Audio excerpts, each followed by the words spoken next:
यह तुम्हारी पहली स्मृति है और तुम्हारी अंतिम सांस के बाद भी बनी रहेगी। वह आत्मा भीड़ में नहीं मिलती, वह एकांत में जन्म लेती है।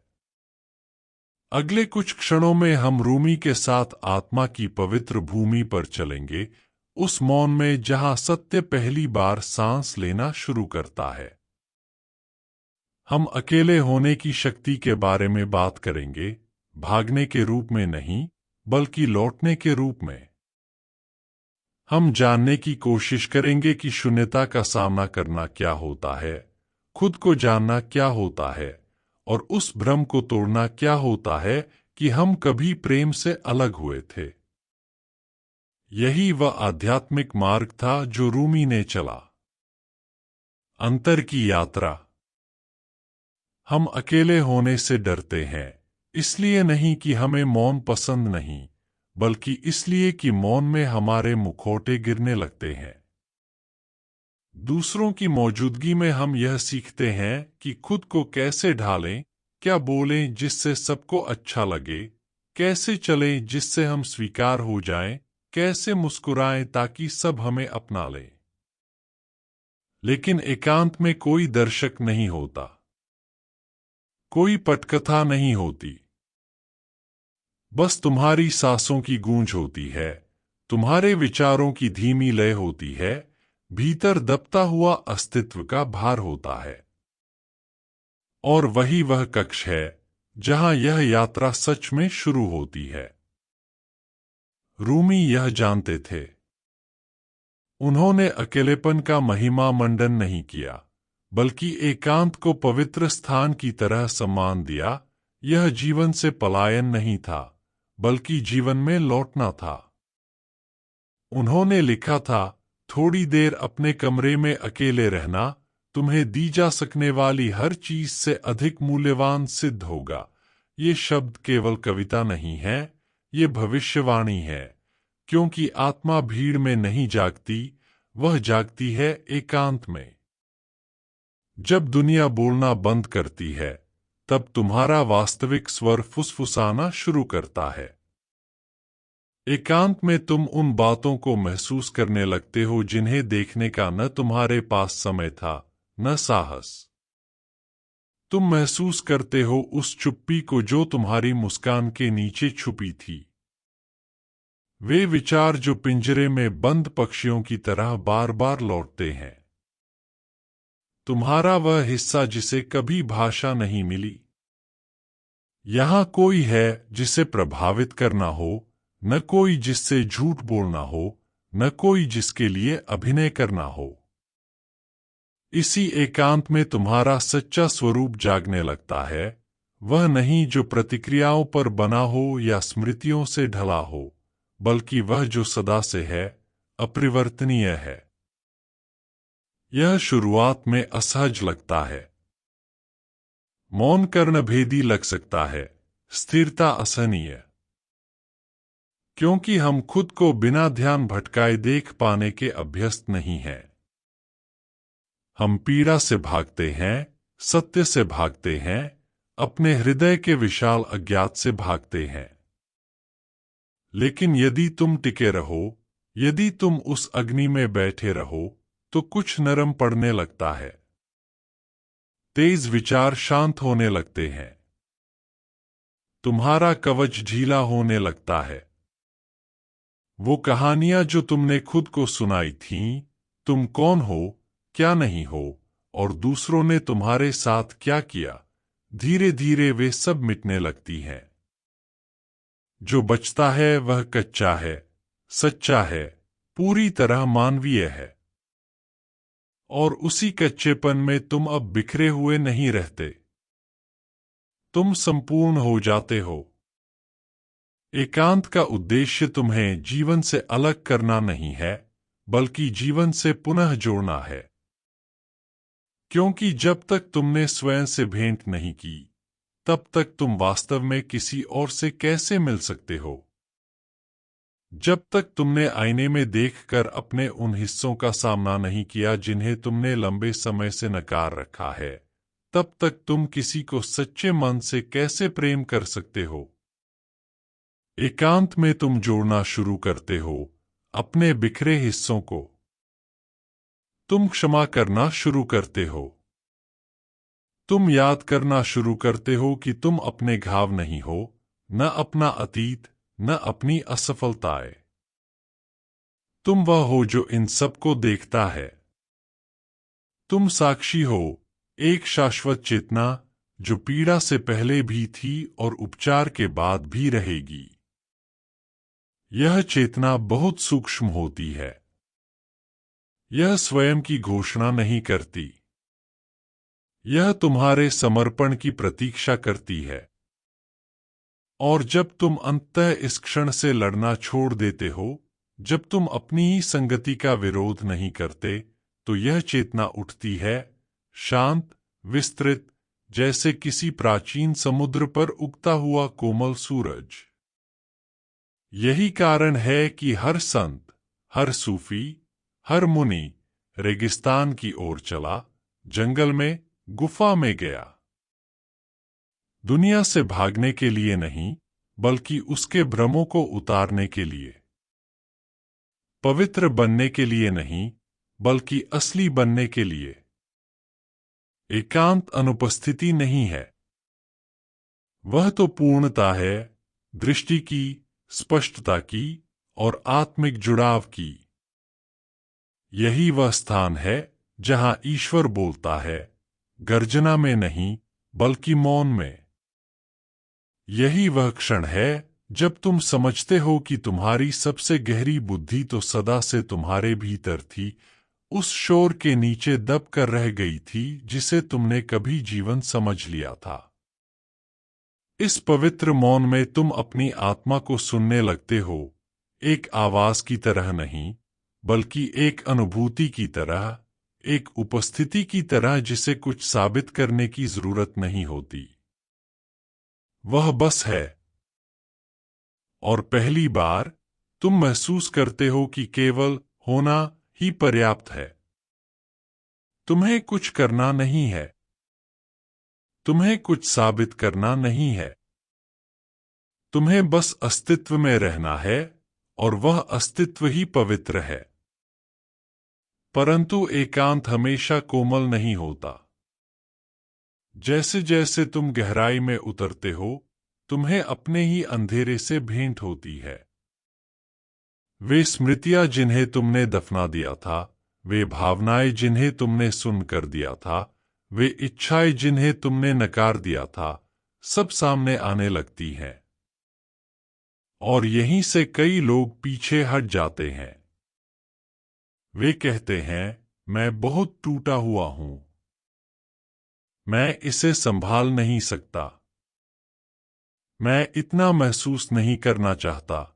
लेकिन यही तो खुद की ओर लौटने की पीड़ा है। उपचार हमेशा प्रकाश नहीं होता। कभी कभी वह एक गहरी और आवश्यक अंधकार होता है, एक सामना, एक विघटन, हर उस झूठ का जो तुमने खुद के बारे में गढ़ा था, ताकि जो सच्चा है वह उठ सके। और अगर तुम इस विघटन में टिके रहो, अगर तुम भागने की इच्छा का विरोध कर सको जब तुम्हारा अंदरूनी संसार कांपने लगे, तो तुम उस मलबे के नीचे कुछ असाधारण खोज पाओगे, एक मौन जो खाली नहीं, अनंत है। एक स्थान जो खोखला नहीं, पवित्र है। एक उपस्थिति जो विशाल है, प्राचीन है और जीवित है। यह है उस शून्य की दहलीज। यह कोई ऐसी चीज नहीं है जिसे तुम खोजते हो। यह वह है जिसमें तुम गिर जाते हो। और यहां भाषा असफल हो जाती है। यहां बुद्धि भी समर्पण कर देती है, क्योंकि यह अब उस आत्म की भूमि नहीं है जिसे शब्दों में बांधा जा सके। यह है महान विघटन की शुरुआत, वह क्षण जब तुम उत्तरों की खोज करना छोड़ देते हो और स्वयं को प्रश्न में ही विलीन कर देते हो। एकांत तुम्हें इसके लिए तैयार करता है। यह शोर को साफ करता है। यह मुखौटे उतार देता है। यह तुम्हें तुम्हारे अस्तित्व की अंतिम सीमा तक ले आता है। और उस किनारे पर पकड़ने के लिए कुछ नहीं बचता, न कोई विश्वास, न कोई नाम, न कोई पहचान, बस वह विशाल अज्ञेय रहस्य जिसे हम शून्य कहते हैं। और जैसे जैसे हम इस यात्रा में आगे बढ़ते हैं, हमें खुद से पूछना होगा, क्या हम उस गहराई के सामने स्थिर खड़े रह सकते हैं? क्या हम परिभाषित करने, नियंत्रण रखने और समझने की आवश्यकता को छोड़ सकते हैं? और क्या हम भरोसा कर सकते हैं कि उसी मौन में कुछ महान हमारा इंतजार कर रहा है? अब हम अगला कदम उठाते हैं। अब हम उस शून्य का सामना करते हैं। और साधक के मार्ग में एक ऐसा क्षण आता है जिसे सिखाया नहीं जा सकता, केवल जिया जा सकता है। यह अंतर्दृष्टि से प्रकाशित नहीं होता, नहीं प्रेम से कोमल बनता है। यह विशाल है, ठंडा है और मौन है। यह तुम्हारे आध्यात्मिक प्रयासों का पुरस्कार बनकर नहीं आता, बल्कि जैसे सूर्यास्त के बाद रात आती है, यह स्वाभाविक रूप से प्रकट होता है। यह है शून्य, कोई रूपक नहीं, कोई संकट नहीं, बल्कि एक जीवंत साक्षात्कार उस कच्चे, सीमाहीन मौन से जो हर चीज के नीचे विद्यमान है। जब एकांत में तुम सभी विकर्षणों को त्याग देते हो, जब मुखौटे उतर जाते हैं, तो कुछ तुम्हारी चेतना की सीमाओं पर दबाव डालने लगता है। एक स्थिरता जो इतनी व्यापक है कि समझ से परे है, एक खालीपन जो तुम्हें वापस घूरता है। तुम इसे अपनी हड्डियों में महसूस करते हो। यह वह शांति नहीं है जो सुकून देती है। यह वह मौन है जो पहचान को घोल देता है। और यह डरावना है, क्योंकि जो कुछ भी तुमने सोचा था कि तुम हो, वह ढीला पड़ने लगता है। मन घबरा जाता है। अहंकार विरोध करता है। वह लेबल लगाना चाहता है, चिपकना चाहता है, भागना चाहता है। लेकिन शून्य में भागने की कोई जगह नहीं होती। वहां केवल एक निमंत्रण होता है, रुकने का, समर्पण करने का, घुल जाने का। रूमी शून्य से नहीं डरते थे। वे उसमें जीते थे। वे उसमें नाचते थे। वे फुसफुसाते थे। तुम मौन से इतना डरते क्यों हो? मौन ही तो हर चीज की जड़ है। यदि तुम इसके शून्य में उतर जाओ, तो 100 आवाजें गूंजेंगी, वे संदेश लेकर जो तुम सुनना चाहते हो। और वे सही थे। लेकिन वे संदेश तुरंत नहीं आते। पहले आता है कांपना, भ्रम, सभी सहारों का खो जाना। तब तुम यह समझने लगते हो कि तुम्हारा अधिकतर जीवन शोर पर ही आधारित था। यह केवल बाहरी शोर नहीं था, बल्कि आंतरिक शोर भी था। कहानियां, भय, महत्वाकांक्षाएं, पहचान, यह सब यहां फीका पड़ने लगता है। अब तुम वह बच्चा नहीं हो जो स्वीकृति चाहता है, न वह कर्मचारी जो सफलता की दौड़ में है, न वह प्रेमी जो पूर्णता खोज रहा है। अब तुम केवल वर्तमान हो। लेकिन उस उपस्थिति तक पहुंचने के लिए बाकी सब कुछ मरना पड़ता है।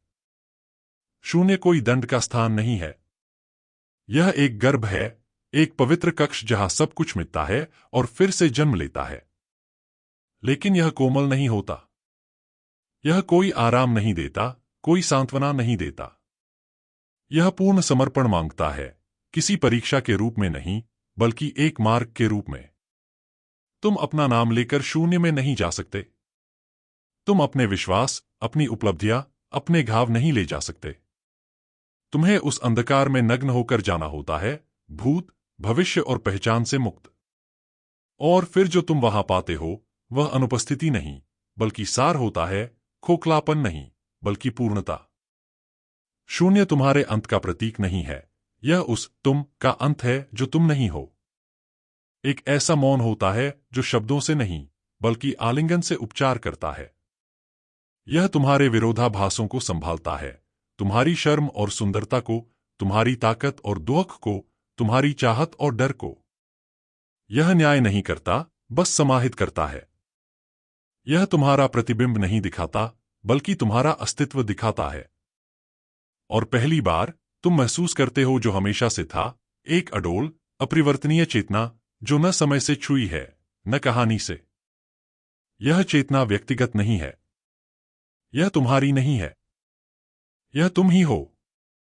और एक बार जब तुम उस मौन को छू लेते हो, जब वह तुम्हें थाम लेता है, तब तुम वह जान लेते हो जिसे कभी भुलाया नहीं जा सकता। कि तुम जो भी खोजते रहे, वह कभी तुम्हारे बाहर नहीं था। वह उस शोर के नीचे दबा था जिसे तुमने डर के कारण थामे रखा था। लेकिन शून्य कोई ऐसी जगह नहीं जहां सदा रहना है। यह एक पारगमन है, एक द्वार, एक पवित्र मार्ग जिससे हर साधक को गुजरना होता है। और इसके परे जो है, वह और अधिक मौन नहीं, बल्कि उपस्थिति है, जीवन, सच्चा जीवन, न कि वह जो आदतों और भूमिकाओं से बंधा है, बल्कि वह जीवन जो स्पष्टता और करुणा के साथ सब चीजों में बहता है। शून्य खेत को साफ करता है। वह पुराने खोल को तोड़ता है और उस टूटन से कुछ नया जागता है, विचार के रूप में नहीं, बल्कि एक जीवंत अनुभव के रूप में। तुम जागते हो। तुम अपनी आंखें खोलते हो, बाहर की ओर नहीं, बल्कि अंदर की ओर।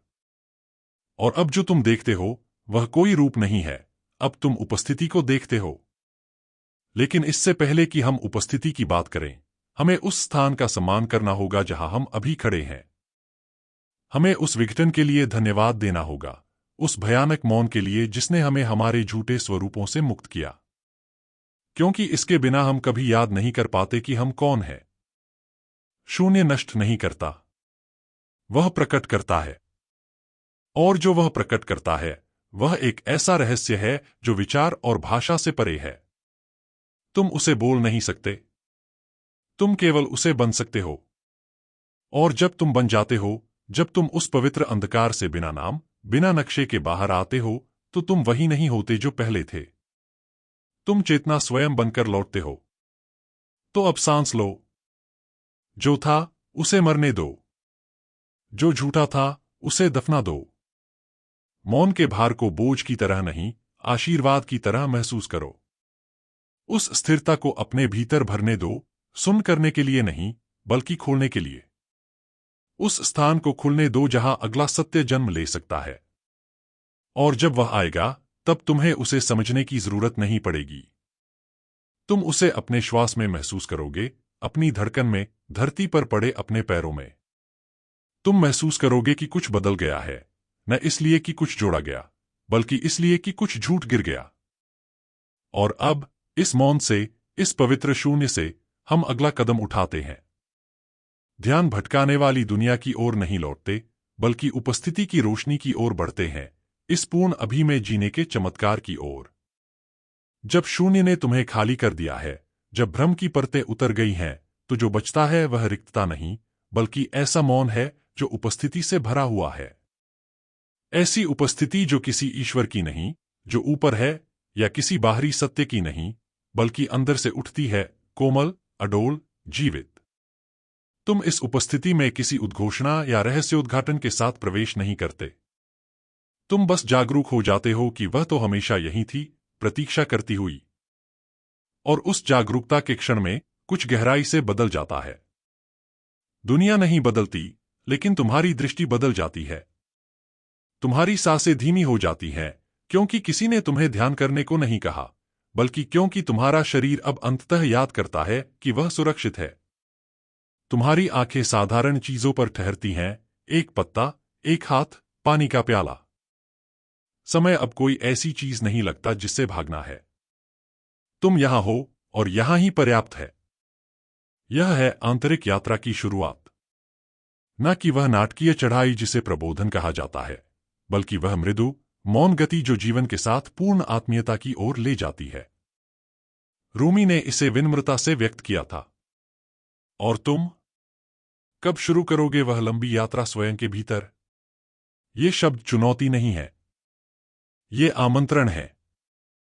यह यात्रा कहीं नई जगह जाने की नहीं है, बल्कि वहां लौटने की है जहां तुम हमेशा थे, पर नई दृष्टि के साथ। और वह दृष्टि कोई रहस्यमयी या विचित्र नहीं होती, वह गहराई से मानवीय होती है।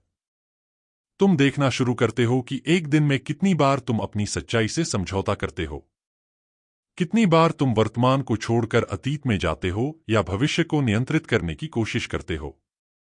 तुम देखना शुरू करते हो कि डर कितनी जल्दी उठता है, आनंद कैसे चुपचाप निकल जाता है, और यह कि तुम कितनी गहराई से देखे जाना चाहते हो, यहां तक कि अपने द्वारा भी।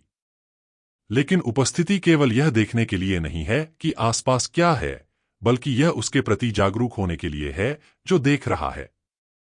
यह अपनी दृष्टि भीतर मोड़ना है, ज्यादा सोचने के लिए नहीं, बल्कि ज्यादा स्पष्ट देखने के लिए। यह पहचानने के लिए कि हर विचार, हर भावना, हर भूमिका के नीचे कुछ ऐसा है जो हिलता नहीं, जो बदलता नहीं। और यह कुछ वास्तव में कोई चीज नहीं है। यह वह शांत दृष्टा है, वह अनाम मैं हूं, वह स्थान जहां से सब कुछ उठता है और लय करता है। और एक बार जब तुम उस स्थान के प्रति जागरूक हो जाते हो, तो तुम्हारा पूरा जीवन एक ध्यान बन जाता है। बर्तन धोना एक पवित्र कर्म बन जाता है। बोलना उपस्थिति की अभिव्यक्ति बन जाता है। मौन साथी बन जाता है। रूमी उस चेतना की सीमा पर नृत्य करते थे, एक विचार नहीं बल्कि एक जिया हुआ अनुभव। उनका घूमना कोई प्रदर्शन नहीं था, वह था समर्पण, स्वयं को इस क्षण में घोल देने का कार्य। वे दुनिया से भागना नहीं चाहते थे, वे उसमें और गहरे उतरते थे, जब तक कि अंदर और बाहर, स्वयं और दूसरा, सभी सीमाएं धूप में धुंध की तरह पिघल न जाए। और यही करती है उपस्थिति, यह काल्पनिक सीमाओं को घोल देती है। यह सिर्फ बाहरी शोर नहीं है, आंतरिक शोर भी है। कहानियां, भय, महत्वाकांक्षाएं, पहचानों की परतें, यहां सब कुछ फीका पड़ने लगता है। अब तुम वह बच्चा नहीं हो जो स्वीकृति चाहता है, न वह कर्मकुशल जो सफलता की दौड़ में है, न वह प्रेमी जो पूर्णता की तलाश में है। तुम केवल वर्तमान हो। लेकिन उस उपस्थिति तक पहुंचने के लिए बाकी सब कुछ स्वयं मरना पड़ता है। शून्य कोई दंड का स्थान नहीं है, बल्कि एक गर्भ है, एक पवित्र कक्ष जहां सब कुछ मिटता है और फिर से बनता है। लेकिन यह कोमल नहीं होता। यह आराम नहीं देता, सांत्वना नहीं देता। यह मांगता है पूर्ण समर्पण, परीक्षा नहीं, मार्ग के रूप में। तुम अपना नाम लेकर शून्य में नहीं जा सकते। न अपने विश्वास, उपलब्धियां या घाव ले जा सकते हो। तुम्हें उस अंधकार में नग्न होकर प्रवेश करना होता है, भूत, भविष्य और पहचान से मुक्त। और जब तुम वहां पहुंचते हो तो पाते हो कि वहां अनुपस्थिति नहीं बल्कि सार है, खोखलापन नहीं बल्कि पूर्णता है। शून्य तुम्हारे अंत का प्रतीक नहीं है, यह उस तुम्हारा अंत है जो तुम नहीं हो। एक ऐसा मौन है जो केवल आलिंगन से उपचार करता है। यह तुम्हारे विरोधाभासों को संभालता है, तुम्हारी शर्म और सुंदरता, तुम्हारी शक्ति और दुख, तुम्हारी चाहत और भय को बिना किसी निर्णय के समाहित करता है। यह केवल निहारता है, और उस निहारने में दर्द रूपांतरित होने लगता है, बल से नहीं, पहचान से। तुम समझने लगते हो कि तुम्हारी भावनाएं बाधाएं नहीं, दूत हैं, तुम्हारा अस्वस्थत्व असफलता का संकेत नहीं, बल्कि वापसी का निमंत्रण है। हर ट्रिगर एक द्वार बन जाता है, हर घाव एक खिड़की। यह वह जगह है जहां असली यात्रा होती है, शांति के क्षणों में नहीं, बल्कि प्रतिरोध के क्षणों में। क्या तुम किपट हो सकते हो जब तुम क्रोधित हो? जब तुम्हें डर लगे? जब तुम अकेले हो? क्या तुम अपने सीने में उठते दर्द के साथ बह सकते हो बिना किसी विकर्षण की खिंचाई किए? क्या तुम अपनी विचारों को सुन सकते हो बिना उनमें विश्वास किए? यह है उपस्थिति की आग जो तुम्हें धीरे धीरे प्रेम से परिष्कृत करती है। यह तुम्हें राख में बदलने की जगह सत्य, स्पष्टता, प्रामाणिकता की आग में ढालती है। और जो बचता है वह अब वह रूप नहीं जो तुम समझते थे, बल्कि वह जीवित सत्य है कि तुम कौन हो। और इसी जगह तुम कुछ और गहराई महसूस करते हो जब तुम उपस्थिति में बैठते हो। जब तुम जो है उसे खोलते हो तो एक गर्माहट होती है, मौन के नीचे एक सूक्ष्म गूंज होती है, एक प्रवाह जो सब चीजों में बहता है। यह कोई विचार नहीं है, कोई दर्शन नहीं है, यह एक अनुभूति है, उपस्थिति के भीतर उपस्थिति की अनुभूति। और यह महसूस होती है प्रेम के रूप में, न उस प्रेम के रूप में जो आता है और चला जाता है, न उस प्रेम के रूप में जो शर्तों से बंधा है, बल्कि एक ऐसा प्रेम जो बस होता है। रूमी ने इसे बुलाया द एबेलोवड। उन्होंने इसे सब में देखा, पत्तों पर पड़ती धूप, मां की आवाज में दुख, रात में चुपचाप बह निकलती तड़प की आंसू। द एबेलोवड जीवन से अलग नहीं है, यह जीवन स्वयं का अनावरण है। यह कुछ ऐसा नहीं है जिसे तुम प्राप्त कर सकते हो, यह वह है जिसे तुम खुद से खोलते हो। यह गर्जना या तेज रोशनी के साथ नहीं आता, बल्कि उस क्षण में जब तुम उसे ढूंढना बंद कर देते हो, जब साधक घुल जाता है और केवल उपस्थिति पश्चिम रहती है। तुम इसे उस वक्त जान जाओगे जब यह तुम्हें अपना नाम नहीं बताएगा, लेकिन जैसे घर महसूस होगा, एक वापसी, एक स्मरण, एक कोमल, शब्दहीन हाँ। और इस प्रकार वह आंतरिक यात्रा जो एकांत में शुरू हुई, जिसने शून्य की आग को पार किया, जिसने उपस्थिति का द्वार खोला, अब वह प्रेम में खिलती है। न कोई अवधारणा, न कोई लक्ष्य, बल्कि एक चुपचाप जागरूकता कि तुम कभी अकेले नहीं थे, कि मौन के पीछे, उपस्थिति के नीचे, सांस के भीतर कुछ हमेशा से प्रतीक्षा कर रहा, देख रहा, थाम रहा, तुमसे प्रेम कर रहा था, भले ही तुम स्वयं से प्रेम नहीं कर पाते थे। यह वह प्रेम है जिसे रूमी ने समर्पित किया, जिसे उन्होंने द बिलवेड कहा। न कोई व्यक्ति, न कोई भावना, बल्कि वह दिव्य उपस्थिति जो सभी में निवास करती है और केवल उन्हें दृष्टिगोचर होती है जिन्होंने हर उस परत को त्याग दिया जो प्रेम नहीं थी। द बिलवेड खोज से नहीं मिलता, जितना तुम उसे पकड़ने की कोशिश करोगे वह उतना ही दूर भागेगा। परंतु जब तुम ठहर जाते हो, जब तुम मौन में घुल जाते हो, पूरी तरह उपस्थिति बन जाते हो, तब तुम देखोगे कि वह हमेशा से तुम्हारे साथ था, तुम्हें देख रहा, प्रतीक्षा कर रहा, तुमसे प्रेम कर रहा, जब तुम स्वयं से प्रेम नहीं कर सकते थे। यह कोई इच्छा या लालसा का प्रेम नहीं है, यह वह प्रेम है जो देखता है, स्वीकार करता है, हर झूठ को जलाता है, not out of cruelty but so what is real में फाइनली ब्रीद। और यही कारण है कि दिव्य प्रेम की राह अक्सर कोमल नहीं होती, कभी कभी यह आग होती है, कभी कभी यह हानि होती है, कभी कभी यह हर उस चीज का टूटना होता है जिसे तुमने सुरक्षित महसूस करने के लिए जरूरी समझा था। क्योंकि सच्चा प्रेम केवल एक ही चीज चाहता है, तुम्हारी सच्चाई। और तुम्हारी सच्चाई सुविधा से नहीं पहुंचाई जा सकती है। उसे खुदाई करनी होती है, खोलना होता है, प्रकट करना होता है। और तब द बिलवेड तुम्हारे जीवन में आती है, सिर्फ गोद में लेकर नहीं, चिंसल, गणुसाह, उपहारों और लंबी चाहतों के साथ आती है। क्योंकि लंबी तड़प ही वह पवित्र वेदना है जो हमें जगाती है। लंबी चाहत की भाषा है, खुद को घर बुलाने की भाषा है। रूमी ने इसे समझा था, उनकी कविताएं थीं अदृश्य के प्रति प्रेम पत्र। उल्लास की पुकार घावों को गीतों में बदला। जिस मिनट मैंने अपनी पहली प्रेम कथा सुनी, उसने लिखा, मैं तुम्हें ढूंढने लगा, यह जानते हुए भी कि कितनी अंधी थी वह खोज। प्रेमी अंत में कहीं मिलते नहीं, वे हमेशा एक दूसरे में थे। यही विरोधाभास है। हमें लगता है हम ईश्वर, शांति, प्रेम खोज रहे हैं, लेकिन वास्तव में हम वह स्थान खोज रहे हैं अपने भीतर जहां द बिलवेड पहले से निवास करती है। न ऊपर, न परे, बल्कि अंदर। और उस स्थान को छूने के लिए हमें दौड़ना बंद करना होगा, पहुंचने की कोशिश करना बंद करना होगा। हमें भीतर की ओर मुड़ना होगा, नहीं बलपूर्वक, बल्कि श्रद्धा के साथ। यह हृदय में शुरू होता है, not the physical heart but your energetic centre, जहां दुख और कृतज्ञता मिलते हैं, जहां तुमने हर चोट, हर आशा को जमा रखा है। द बिलवेड को पाने के लिए तुम्हें इस मंदिर को बिना जूते और खुले हाथों के प्रवेश करना होगा। तुम्हें अपनी खुद की भंगुरता के सामने झुकना होगा। तुम्हें स्वयं को क्षमा करना होगा, न एक नैतिक कर्तव्य के रूप में, बल्कि एक आध्यात्मिक आवश्यकता के रूप में, क्योंकि हर दीवार जो तुमने अपने हृदय के चारों ओर बनाई थी, वही प्रेम को भी बाहर रख रही थी। और बिलवेड धक्का नहीं देती, वह प्रतीक्षा करती है। वह प्रतीक्षा करती है कि तुम खुले, प्रतीक्षा करती है कि तुम नरम पड़ो, प्रतीक्षा करती है कि तुम रो, यदि यही जरूरत हो। क्योंकि सिर्फ टूटने में ही हम पूर्ण बनते हैं। तुम हो सकता है एक बार में सब महसूस न कर पाओ। यह एक झिलमिलाहट या ऐसी शांति हो सकती है जिसका कोई कारण न हो। चालकता के बीच अचानक स्थिरता। एक आंसू जो अचानक बह निकलता है। एक श्वास जो शरीर से कहीं गहराई से आती हुई लगती है। और उस क्षण में तुम जान जाओगे कि प्रेम यहां है।